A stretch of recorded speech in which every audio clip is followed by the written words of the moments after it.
Hello dear students, welcome back to our online classes. आज हम लोग मैथमेटिक्स ऑफ क्लास 9th का chapter number 1 के बाद का एक न्यू चैप्टर चालू करने वाले हैं।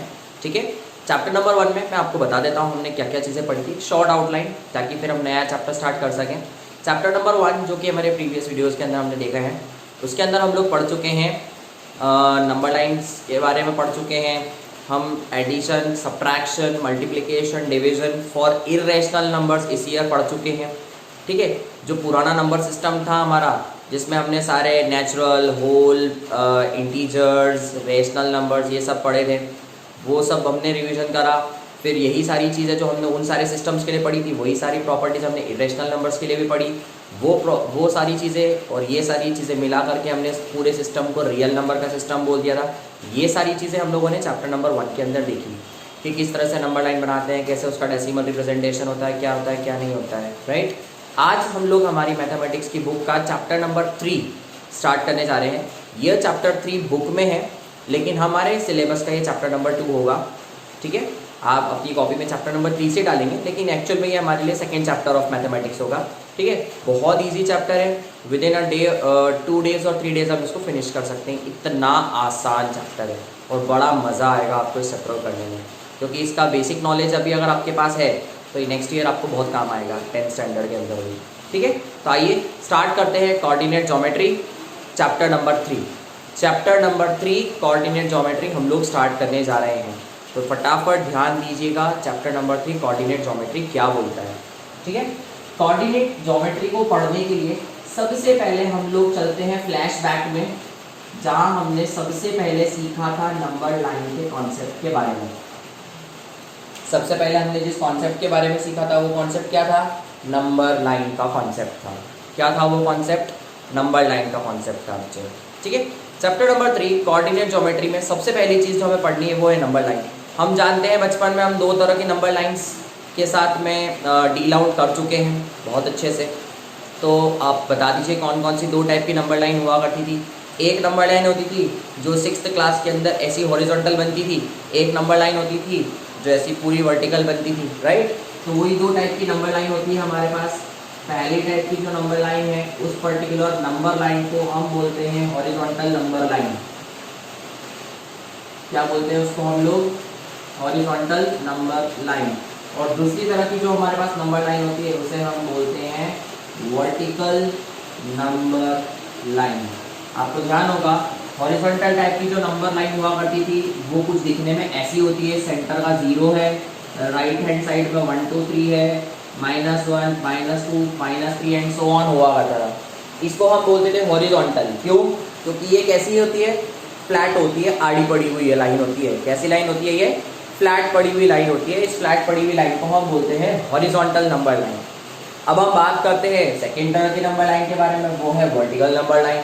तो आइए फटाफट देखते हैं वर्टिकल नंबर लाइन कैसी हुआ करती थी। आपको याद होगा, वर्टिकल नंबर लाइन दिखने में कुछ ऐसी सीधी लाइन की जैसी होती थी, जिसके अंदर सेंटर में 0 होता था और ऊपर की तरफ सारी पॉजिटिविटी चीज़ें होती थी और सारी की सारी नेगेटिव चीज़ें बिलो द 0 यानी कि डाउन होती थी।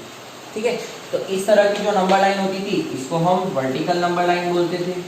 ये कहलाती थी हमारी वर्टिकल नंबर लाइन, ये कहलाती थी हमारी हॉरिजॉन्टल नंबर लाइन। तो ओवरऑल ये 2 तरह की नंबर लाइन बड़ी इंपॉर्टेंट हुई, और यही जो दोनों तरह की नंबर लाइन्स थी, इसी से हमारे इस नए कॉन्सेप्ट कोऑर्डिनेट ज्योमेट्री की डिस्कवरी हुई। अब आप सोच रहे होंगे, सर नंबर लाइन से कोऑर्डिनेट ज्योमेट्री की डिस्कवरी कैसे पॉसिबल है? तो आइए हम देखते हैं। सबसे पहले बेसिक जो कॉन्सेप्ट था कि 2 तरह की नंबर लाइन्स होती हैं, ये 2 नंबर लाइन्स के बारे में हमें पता होना जरूरी था, जब आपको पता चल चुका है। इसको मैं याद दिला दूं आपको कि एग्जाम में इस तरह की जो चीज़ें आप है ये कहाँ पढ़ चुके हैं, 6th स्टैंडर्ड के अंदर कहाँ आपने पढ़ी हैं। मैं आपको रिकॉल करवा देता हूँ सारी बातें। आपने पढ़ा होगा, इंटीजर वाला चैप्टर था क्लास 6 के अंदर। क्लास 6 के इंटीजर वाले चैप्टर के अंदर आपने पढ़ी हैं ये सारी बातें। कहाँ पढ़ी हैं? Integer chapter 6, chapter 1 of class 6। इसमें अगर अपन बोलते थे अबव द ग्राउंड, तो 0 से ऊपर मानते थे। अबव बिलो द ग्राउंड, तो ग्राउंड के नीचे जाना है, मतलब आप माइनस वहाँ माना करते थे, है ना। To the right of the zero, to the left of the zero. अगर हम राइट में जा रहे हैं तो पॉजिटिव नंबर लेते थे, टू द लेफ्ट आते थे तो नेगेटिव इंटीजर्स से इंडिकेट करते थे चीज़ों को। तो ये वही चीज़ें हैं। देखो जीरो के ऊपर सारे पॉजिटिव चीज़ें हैं, मतलब हम ज़मीन से उठ के जब ऊपर की तरफ मकान बनाते हैं तो पॉजिटिव मानते हैं उन सब चीज़ों को। ज़मीन से खोदते हुए नीचे की तरफ जाते हैं, खुदाई करते हुए नीचे नीचे नीचे जा रहे हैं तो उसको हम नेगेटिव मानते हैं। हम लेफ़्ट की तरफ आ रहे हैं तो नेगेटिव मानते हैं, राइट की तरफ जा रहे हैं तो पॉजिटिव मानते हैं। ये सारे बात आपको पता है, मैं सिर्फ रिविजन करवा रहा हूँ आपको इन चीज़ों का, ठीक है। तो ये हो गई आपकी बात हॉरिजॉन्टल नंबर लाइन और वर्टिकल नंबर लाइन की। अब एक दिन एक मैथमेटिशियन थे डेस्कार्टे नाम के, एक मैथमेटिशियन थे डेस्कार्टे उनका नाम था, ठीक है। इनके दिमाग में आया कि क्यों ना ये दोनों नंबर लाइंस को मर्ज कर दिया जाए। इनके दिमाग में क्या आया कि यार क्यों ना अपन उठा करके ये दोनों नंबर लाइन को मर्ज कर दें, मर्जिंग कर दे दोनों नंबर लाइंस की। दोनों नंबर लाइन की मर्जिंग कर दे मतलब क्या, कैसे मर्जिंग करना चाहते हो। तो उनके दिमाग में आया कि क्यों ना इस नंबर लाइन के जीरो को और इस पर्टिकुलर नंबर लाइन के जीरो को उठा करके एक ही जगह पर रख के हम उसकी मर्जिंग कर दें इस तरह से। मतलब ये है, ये जो सेंटर वाली जगह आप देख रहे हैं ये है ज़ीरो, ये इसका इधर वाला पार्ट, ये उधर वाला पार्ट, ये लेफ्ट वाला पार्ट, ये राइट वाला पार्ट, ऐसा मान लीजिए। और ये हमारा सेंटर वाला पार्ट, ये ज़ीरो मानो, इसके टॉप पे पॉजिटिव बॉटम पे नेगेटिव। ये ज़ीरो और ये ज़ीरो को आपने मिला दिया कुछ इस तरह से। तो क्या बना, उन्होंने बोला कि चलो ये दोनों नंबर लाइंस को मिला करके देखते हैं। तो जैसे ही उन्होंने ये दोनों नंबर लाइंस को मिलाया तो देखिए क्या नया बना, और फिर उनके दिमाग का ट्यूबलाइट जल गया और बहुत सारी नई नई चीज़ें उन्होंने बना डाली। तो देखिए फटाफट से, कोऑर्डिनेट ज्योमेट्री बनाने के पीछे ये दोनों नंबर लाइंस किस तरह से रिस्पॉन्सिबल है, ठीक है। मैं आपको बताता हूँ।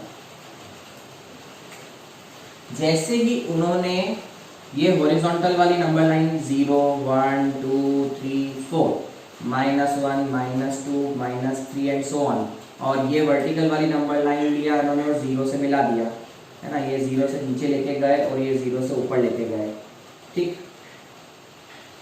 तो इन्होंने जैसे इसको 0 से, मतलब 0 को अपन क्या करो यहाँ थोड़ा सा साइड में लिख दो ताकि अपन को समझ में आ जाए कि भैया इस हॉरिजॉन्टल वाली नंबर लाइन का 0 भी यहाँ पर है और इस वर्टिकल वाली नंबर लाइन का 0 भी यहाँ पर है। तो ऊपर की तरफ चली गई सारी पॉजिटिव चीज़ें और नीचे की तरफ आ गई सारी की सारी नेगेटिव चीज़ें। तो अब एक ऑब्जर्व करने के लायक बात सामने आई, अगर मैं देखूं तो ये दोनों नंबर लाइंस को जब मैंने मर्ज कर दिया तो ये सिचुएशन एक ग्राफ के जैसी बन गई। कैसी बन गई ये सिचुएशन, एक ग्राफ के जैसी। ग्राफ के जैसी सिचुएशन बोले तो सर क्या, तो ग्राफ के जैसी सिचुएशन बोले तो ये है कि आपने देखा होगा कि एक नॉर्मल ग्राफ में एक्स एक्सिस होती है, वाई एक्सिस होती है। तो यहाँ पर तो इस ग्राफ की जैसी चार सिचुएशन बन गई। ये भी एक ग्राफ है जो राइट हैंड की तरफ फेस कर रहा है, ये सारी नेगेटिव वैल्यू के लिए फेस कर रहा है, ये भी सारी नेगेटिव वैल्यूज के लिए फेस कर रहा है, ये भी सारी कुछ पॉजिटिव कुछ नेगेटिव वैल्यूज के लिए फेस कर रहा है। तो हमारे पास ऐसे करके चार ग्राफ जैसी सिचुएशन बनी। तो ये x था तो इधर वाली को हम x डैश बोलते थे, ये y था तो इसको हम y डैश नाम दिया करते थे। और याद रखना बच्चों, जहां पर ये x डैश और x, y और y डैश ये मिलते हैं, इस पर्टिकुलर सेंटर पॉइंट O को हमने नाम दिया 0, ओरिजिन। क्या नाम दिया इस पर्टिकुलर पॉइंट को, O, और इस O को हमने नाम दिया ओरिजिन। O को हम क्या बोलने लगे, O को हम बोलने लगे कि भैया ये क्या है, ये हमारा ओरिजिन है। ओरिजिन बोले तो स्टार्टिंग पॉइंट, बोले क्या, ये चौराया है। ये क्या है, चौराहा। चौराहे से मैं लेफ्ट जा सकता हूँ, चौराहे से मैं राइट जा सकता हूँ, चौराहे से मैं टॉप पे जा सकता हूँ, यानी टॉप पे यानी कि एकदम सीधा सीधा जा सकता हूँ, और पीछे भी जा सकता हूँ। तो ये अगर इसको फ्लैट करके देखो, मतलब इसको आप क्या कर दो, सड़क पे सुला दो, इसको क्या कर दो, सड़क पे लेटा दो। ये जो मेरे पीछे ग्राफ देख रहे हैं ना आप, एक छोटा सा, इस ग्राफ को लेटा दो तो एक सीधा ऐसा निकल जाएगा, एक सीधा मेरे पीछे निकल जाएगा, एक इस तरफ निकल जाएगा, एक इस तरफ निकल जाएगा। तो जो राइट में गया उसको पॉजिटिव एक्स एक्सिस बोला गया, जो लेफ्ट में गया उसको नेगेटिव एक्स एक्सिस बोला गया, जो सीधा गया आपकी तरफ आ रहा है उसे पॉजिटिव वाई एक्सिस नाम दिया गया, और जो आपके पीछे की तरफ जा रहा है उसे नाम दिया गया नेगेटिव वाई एक्सिस। तो इन चारों मतलब ये सेंटर से चार जो लाइनें कटी हैं चार डायरेक्शन में, इन चारों के नाम दिए गए। तो इस पर्टिकुलर लाइन को नाम दिया गया पॉजिटिव एक्स एक्सिस, इसको नाम दिया गया पॉजिटिव वाई एक्सिस, इसको नाम दिया गया नेगेटिव एक्स एक्सिस, और इसको नाम दिया गया negative y axis. I hope I think सबको ये चारों पॉइंट्स अच्छे से क्लियर हो गए होंगे कि ये क्या है हमारा, है ना। ये हमारा पॉजिटिव एक्स एक्सिस है, ये जीरो से लेफ्ट में आ जाओगे नेगेटिव एक्स एक्सिस आ जाएगा। फिर ये ऊपर की तरफ गए तो पॉजिटिव वाई एक्सिस कहलाया, नीचे की तरफ आए तो नेगेटिव वाई एक्सिस कहलाया। तो ओवरऑल हमने ये एक्सिसों के नाम पढ़ लिए। लेकिन जब उन्होंने ये पूरी दोनों एक्सिस को मिलाया तो बना क्या, समझना बच्चों ध्यान से। जब उन्होंने इन दोनों एक्सिसों को मिलाया, मतलब ये दोनों तरफ की नंबर लाइन को मिलाया, तो उन्हें पूरा ये एक सिस्टम मिला, उनको पूरा ये एक सिस्टम मिला जिसमें ये दोनों लाइन इंटरसेक्ट हो गई। इस पर्टिकुलर सिस्टम को उन्होंने नाम दिया कोऑर्डिनेट सिस्टम।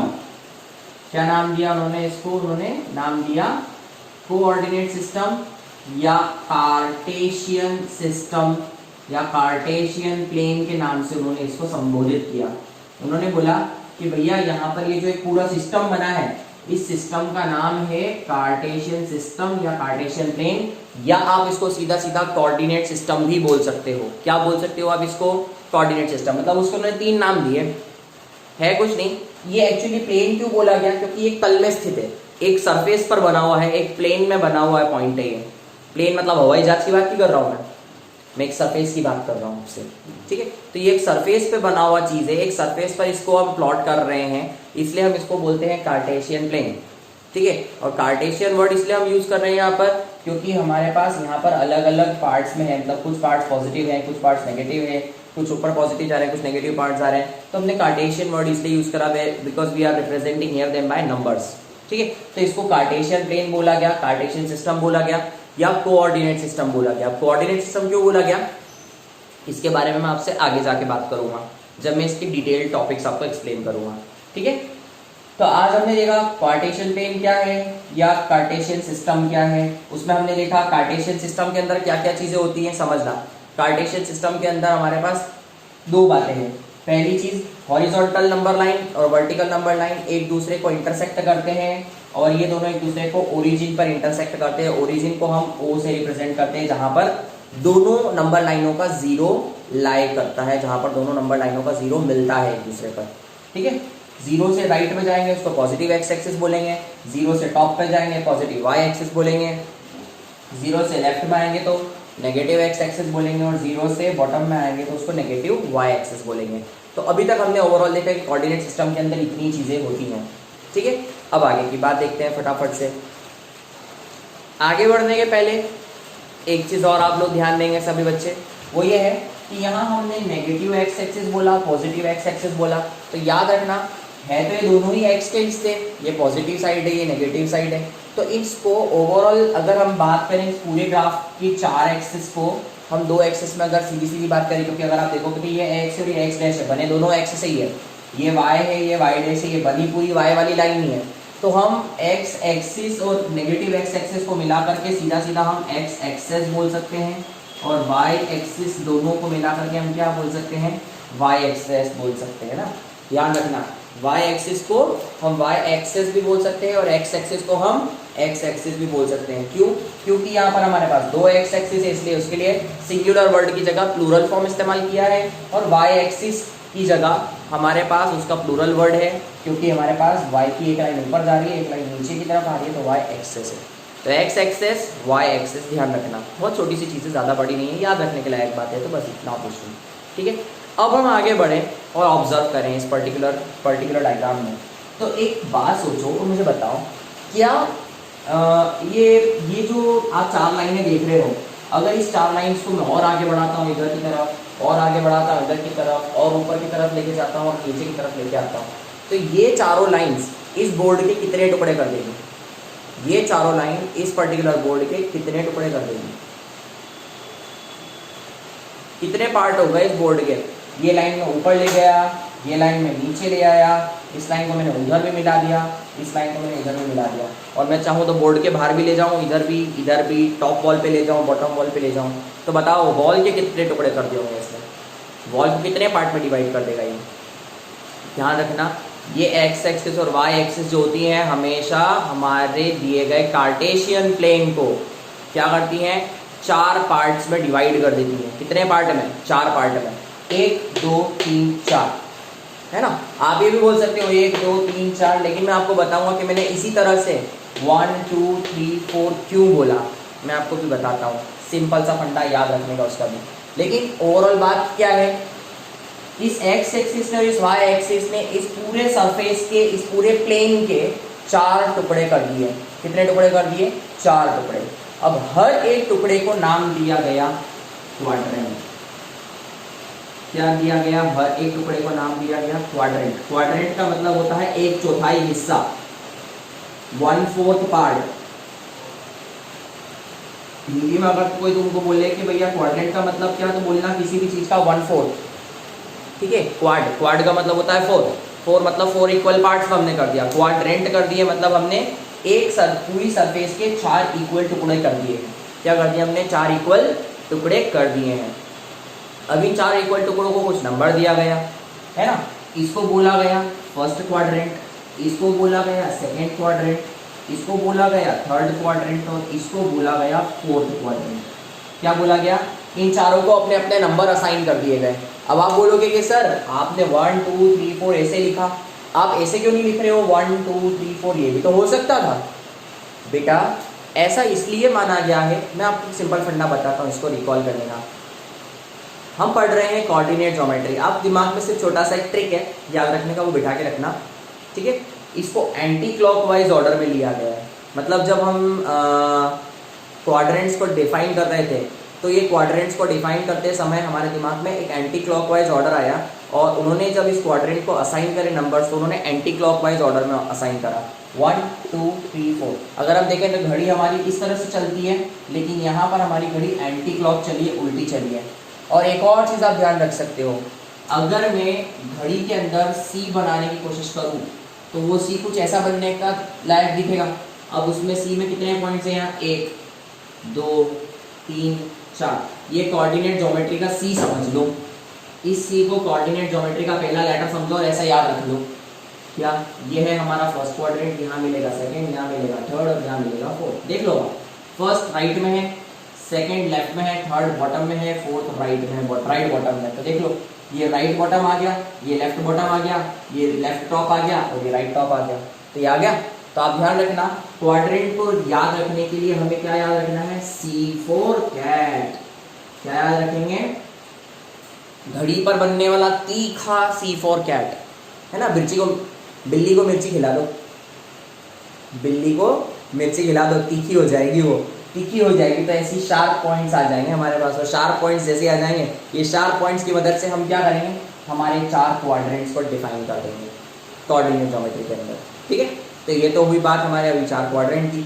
लेकिन अब इस 4 क्वाड्रेंट के अंदर भी आपको कुछ बातें जाननी और ज़रूरी है। तो फटाफट आइए हम क्वाड्रेंट के बारे में और थोड़ी सी जानकारी डिटेल में इकट्ठी कर लेते हैं, ठीक है।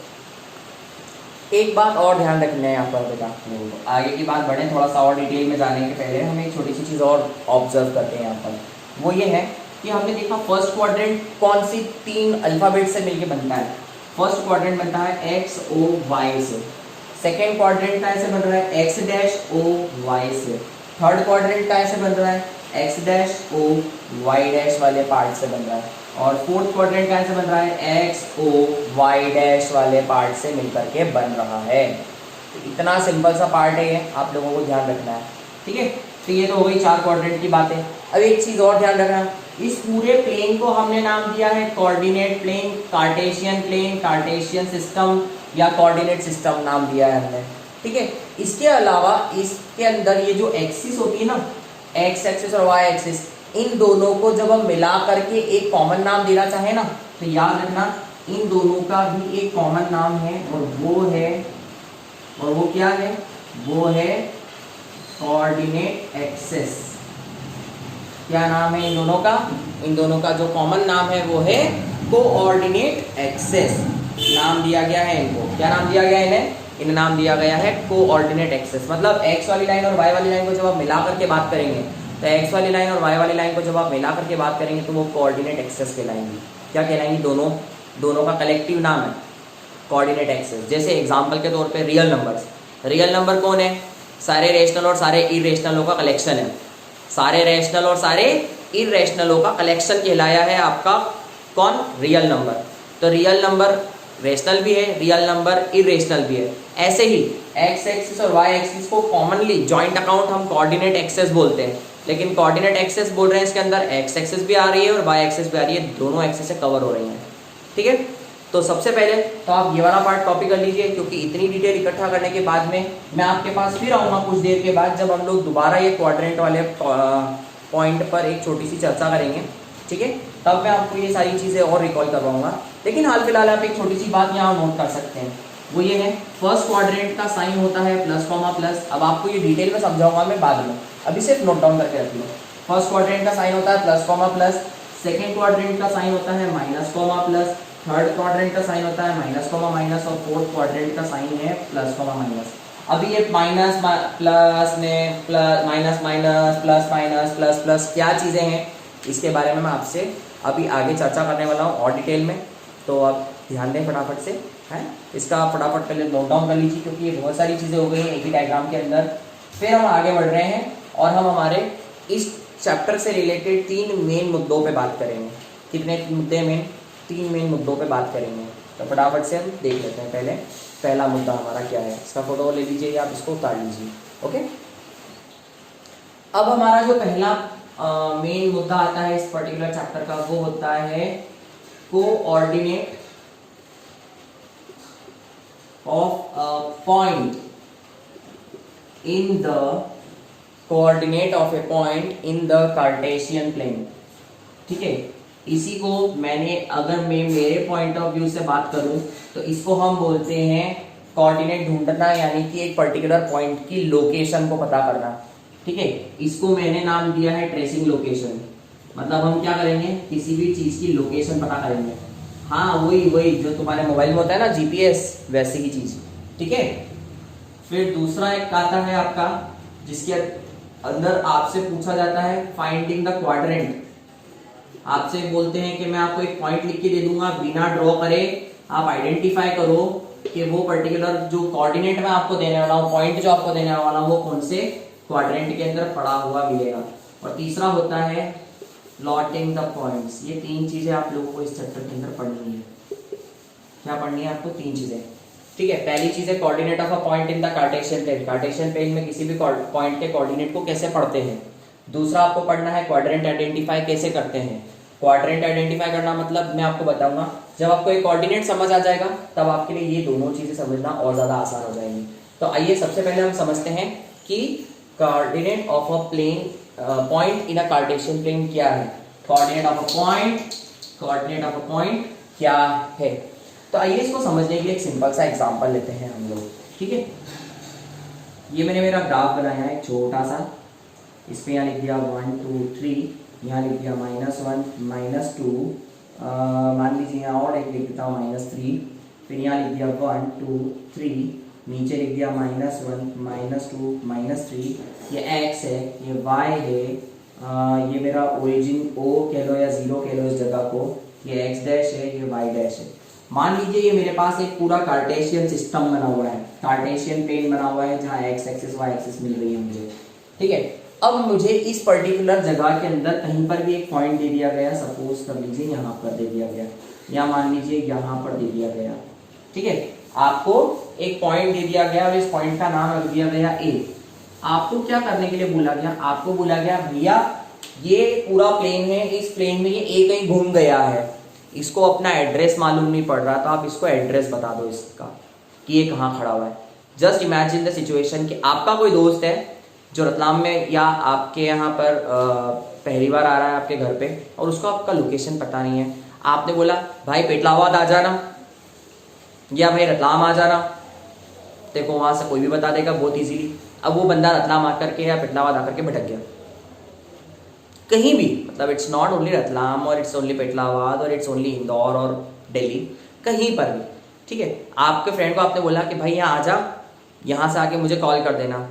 ठीक है, आप बोला ओके भाई कर देंगे कॉल आपको। तो क्या करना है फिर? बोले यार मैं अब उसने बोला कि यार भाई मैं इस जगह आ तो गया हूँ, लेकिन अब मुझे समझ नहीं पड़ रहा है मैं क्या करूँ, है ना। और मेन प्रॉब्लम ये है आपके साथ में कि वो आपका फ्रेंड जो है वो एक ऐसी जगह पर आकर के फंस गया है जहाँ पर आपको भी नहीं मालूम है कि वो किस जगह पर है। तो आप उससे पूछते हो कि भाई तू मुझे बता, मैं तेरे को लेने आ रहा हूँ, तू मुझे बता कि तू कहाँ खड़ा है। तो अब आप बताओ, आप उस आपके फ्रेंड से कैसे वो चीज़ पता कर पाओगे कि वो कहाँ खड़ा है, क्योंकि आपको भी वो चीज़ के बारे में पता नहीं है कि वो हाल फिलहाल कहाँ खड़ा है। आप उसको क्या बोलोगे, भाई तू कहाँ खड़ा है मुझे बता दे, या बहन तू कहाँ खड़ी मुझे बता दे, तो कैसे पता चलेगा? वो क्या करेगा? वो क्या अपना मोबाइल पे निकाल करके नेट ऑन करके थोड़ा ट्रेस करने बैठेंगे? भैया हमको इतना टाइम नहीं है ना। पहली बात तो ये मान लो कि ना तो उसके मोबाइल में डाटा है और ना उसके मोबाइल में बैलेंस है, जीरो बैलेंस, कॉल वॉल भी नहीं कर सकता। सिर्फ आप फ़ोन करोगे वो फ़ोन उठा के आपको समझा सकता है, तो फिर क्या करेगा? तो ऐसी सिचुएशन में आपका जो फ्रेंड है उसको आप क्या राय दोगे? आप क्या बोलोगे, भाई किसी से आसपास में कोई व्यक्ति को दिख रहा हो तो उससे पूछ ले कि भाई ये कौन सी जगह है और वो जगह का नाम मुझे बता दे, या आसपास की कोई दुकानें हो तो वो देख करके मुझे बता दे, तो मैं तुझे आ जाता हूँ कलेक्ट करने के लिए कि तू कहाँ पर है, मैं तुझे लेने आ जाता हूँ, है ना, या मैं तुझे लेने आ जाती हूँ, इस तरीके से। तो आप यही सजेशन करोगे कि यार भाई आसपास कोई दुकान का नाम देख के बता दे, या कहीं दुकान के बोर्ड पे कोई एड्रेस लिखा हो तो एड्रेस पढ़ दे ताकि मुझे पता चल जाए, या किसी से पूछ ले आसपास में। तो आसपास अड़ोस पड़ोस में पूछना है, अड़ोस पड़ोस में पूछना है, ठीक है। अड़ोस पड़ोस में पूछना है तो आपको कैसे पूछोगे? सिंपल फंडा भैया, इसके अड़ोस में और पड़ोस में दो ही चीजें हैं। अगर अड़ोस में देखूं तो सबसे पहले एक्स की तरफ ये जाएगा डैश डैश डैश वाली लाइन से, तो एक्स पे कहाँ जाकर के टच हुआ है? 2 पे। और अगर ये पड़ोस में जाएगा यहाँ से, तो ये डैश डैश डैश वाली लाइन से वाई वाली लाइन को 1 पे टच करता है, तो यहाँ लगा दीजिए कॉमा करके 1, और इसको आप कर दीजिए ब्रैकेट में 1। तो ये जो आप देख रहे हैं कि यहाँ से मैं पहले x पे आया, मैं y पे आया, यही तो इसके अड़ोस पड़ोस की जगह है। भैया कुछ दुकानें यहाँ लगी हुई है, कुछ दुकान यहाँ लगी हुई है, लेकिन ये पर्टिकुलर एक ही दुकान पे जाके पूछेगा जो जस्ट इसके सामने होगी दोनों तरफ। x वाली लाइन में भी जो दुकान जस्ट इसके सामने होगी वहां जाके पूछेगा, और y वाली लाइन में भी जो दुकान इसके जस्ट सामने होगी वहां जाके पूछेगा कि भैया जगह बता दो क्या है। तो जब x वाले के सामने गया, उसने बोला भाई यहाँ पर मैं दूसरी नंबर की दुकान है, इसके पास गया, उसने बोला मेरी पहली नंबर की दुकान है भैया, तो 2,1 उसकी लोकेशन हो गई। लेकिन एक ध्यान रखना बात बच्चों, मैं आपको एक बहुत इंपॉर्टेंट बात बताने वाला हूँ यहाँ पर, समझना। इंग्लिश अल्फाबेट्स के अंदर अब वो बोलेगा कि पहले तू यहाँ भी तो जा सकता था, लेकिन तू पहले एक्स के पास ही क्यों आया? तो आप एक बात ध्यान रखना, इंग्लिश अल्फाबेट्स के अंदर पहले एक्स आता है या वाई आता है? बताओ। बिल्कुल सही सोच रहे हो, पहले एक्स ही आता है। तो हम सबसे पहले एक्स के बारे में बात करेंगे। किसके बारे में बात करेंगे? सबसे पहले एक्स के बारे में बात करेंगे। तो ये हमारा एक्स हो गया, है ना, और सेकेंड उसके बाद आता है हमारा अल्फाबेट वाई। तो पहले हमारा अल्फाबेट एक्स है, दूसरा अल्फाबेट वाई है। तो याद रखना ये जो ऑर्डर हम देख रहे हैं एक्स वाई वाली ऑर्डर, यही ऑर्डर यहाँ भी फॉलो होती है। पहला वो एक्स वाली लाइन की तरफ देखेगा, दूसरा वो वाई वाली लाइन की तरफ देखेगा। पहले वो उम्मीद से देखेगा कि एक्स वाला मुझे मेरी जगह बता दे, और फिर वो वाई वाला के पास जाएगा, वो वहाँ पे पूछेगा जाके कि भाई मुझे मेरी लोकेशन बता दो। तो यहाँ जब आया तो उसने बोला तू 2 पे है, जब यहाँ गया तो उसने बोला तू 1 पे है। तो x, y करके मुझे मेरी उस पर्टिकुलर पॉइंट की लोकेशन मिल गई। तो ऐसे तो आप कहीं पर भी बना सकते हो। बोले सर मान लो कि मेरे दिमाग में अगर आता है कि मैं यहाँ नीचे की तरफ एक पॉइंट बनाऊं तो मेरी लोकेशन क्या होगी? तो यहाँ पर भी मुझे वही लॉजिक फॉलो करनी है। इसको मान लो कि अगर मैं P नाम का पॉइंट मानता हूँ तो इसकी लोकेशन कैसे पता चलेगी मुझे? इसका कोऑर्डिनेट बोलते हैं, लोकेशन को हम इसका कोऑर्डिनेट बोलते हैं। तो क्या करेंगे, यहाँ से हम एक लाइन इसके x के पास लेके जाएंगे, जो कि कहाँ पर जाके मिल रहा है, इसको -2 पे जाके मिल रहा है, और y पे दूसरी लाइन लेकर के जाएंगे तो ये y पे कहाँ जाके मिल रहा है, -3 पे जाके मिल रहा है। तो इस पर्टिकुलर पॉइंट की लोकेशन क्या हो जाएगी? -2, -3। क्या हो जाएगी इसकी लोकेशन? -2, -3। ये इसकी लोकेशन हो जाएगी। और इसी लोकेशन को, है ना, या फिर इसी पर्टिकुलर लोकेशन को हम कहते हैं कोऑर्डिनेट ऑफ अ पॉइंट। क्या कहते हैं? इसी लोकेशन ढूंढने को हम कहते हैं कोऑर्डिनेट ऑफ अ पॉइंट कहते हैं। क्या कहते हैं इसे कहते हैं कोऑर्डिनेट ऑफ अ पॉइंट, है ना। अब ये पॉइंट को कोई भी नाम दे सकते हो, मैं एग्जांपल यहाँ दे देता हूँ, मैं इसको P नाम दे देता हूँ पॉइंट को। पॉइंट है ना, पॉइंट का पहला अक्षर ले लिया मैंने P। अब यहाँ पर कोई भी अल्फाबेट आ सकती है P की जगह, ठीक है। लेकिन इसको लिखा कैसे जाएगा? एक सिंपल सा ब्रैकेट बनाया जाएगा, उस ब्रैकेट के अंदर लिखा जाएगा x, y करके। किसी भी कोऑर्डिनेट ऑफ ए पॉइंट को लिखने का तरीका होता है P ब्रैकेट में x, y। अब इस P की जगह कोई अल्फाबेट यूज कर सकते हो। x और y की वैल्यूज कहाँ से मिलेगी आपको? इस ग्राफ पर देखकर मिलेगी। मान लीजिए कि एक पॉइंट आपके पास यहाँ आता है, सपोज टू बी ये Q नाम का पॉइंट है। इसकी लोकेशन कैसे मालूम पड़ेगी? तो यहाँ से सबसे पहले x की तरफ जाएगा, तो x को कहाँ टच किया? 3 पे। फिर यहाँ से y वाली लाइन की तरफ जाएगा, तो यहाँ कहाँ टच हुआ? -2 पे। तो यहाँ क्या हो जाएगा इसका लोकेशन 3, -2। इस तरीके से ये चीज़ें चलती हैं हमारी लोकेशन फाइंड आउट करने वाली। ठीक है, तो ये हो गया हमारा x, y coordinate of a point. अब हम आगे की बात करें तो याद रखना इस कोऑर्डिनेट ऑफ अ पॉइंट के अंदर भी दो छोटी छोटी बातें होती हैं। ये जो x वाली दुकान है इसका भी कुछ नाम होगा और ये y वाली दुकान है इसका भी कुछ नाम होगा, तो इन दोनों के भी अपने अपने नाम है। ठीक है, तो यहाँ पर x वाले पॉइंट का नाम क्या रहा, x वाले पॉइंट का नाम रखा गया एब्सिसा। सीधा फंडा क्या याद रखेंगे, इसका नाम क्या रखा गया, एब्सिसा। क्या नाम रखा गया, एब्सिसा। इस x को हम बोलते हैं एब्सिसा और ये जो y वाली दुकान है इसका नाम रखा गया ऑर्डिनेट। क्या रखा गया इस y वाली दुकान का नाम, इस y वाली दुकान का नाम रखा है ऑर्डिनेट। अब आप बोलोगे सर कितने अजीब नाम है, लेकिन बेटा क्या करें, बनाए गए हैं तो हमें याद करनी ही है। ठीक है, x की बात करें, x को हम बोलते हैं एब्सिसा। y की बात करें तो y अकेला अगर हो तो उसको हम बोलते हैं ऑर्डिनेट, और दोनों को जब आप मिला करके एक ब्रैकेट में बंद कर दोगे तो ये बन जाएंगे कोऑर्डिनेट। तो क्या याद रखना है, एक है एब्सिसा, दूसरा है कोऑर्डिनेट, दोनों को मिलाया बन गया कोऑर्डिनेट। ठीक, एक है एब्सिसा, दूसरा है कोऑर्डिनेट, दोनों को कॉमा करके मिलाया एक ब्रैकेट में बंद किया तो बन गया कोऑर्डिनेट। काहे का कोऑर्डिनेट, किसी पॉइंट का कोऑर्डिनेट। ठीक है, तो इतनी बात ध्यान रखिएगा। ठीक है, आज हम लोग सिर्फ एक मुद्दे पर आए हैं। ठीक, और इस मुद्दे का नाम है coordinate of a point in the Cartesian plane. ठीक, तो आई होप आप लोगों को आज का ये इतना बेसिक पार्ट अच्छे से समझ में आया होगा। ठीक है, कोऑर्डिनेट ऑफ अ पॉइंट क्या होता है, एब्सिसा क्या होती है, ऑर्डिनेट क्या होता है, ये सारी चीजें आप लोगों को समझ आई होंगी बहुत अच्छे से। ठीक, तो आज का जो टॉपिक है वो हम यहीं पर वाइंड अप करते हैं। ठीक है, अब हम कल की क्लास के अंदर क्या देखेंगे, कल की क्लास में हम कुछ और बेसिक पॉइंट्स देखेंगे इस चैप्टर के। उन बेसिक पॉइंट्स के अंदर हम लोग क्या पढ़ने वाले हैं, उन बेसिक पॉइंट्स में हम देखेंगे किस तरह से क्वाड्रेंट्स को आइडेंटिफाई किया जाता है, किस तरीके से किसी भी पर्टिकुलर दिए गए पॉइंट को ग्राफ पर प्लॉट किया जाता है। और ये दो चीज़ों को देखने के बाद हम लोग सीधा हमारी इस चैप्टर की जो एकलौती एक्सरसाइज है, एक्सरसाइज नंबर 3.2, उसको हम लोग कंप्लीट करके फिनिश कर देंगे। ठीक है, तो अब हम मिलते हैं हमारी अगली क्लास में। ठीक है, till then take care, bye bye, stay tuned and पढ़ाई करते रहिए।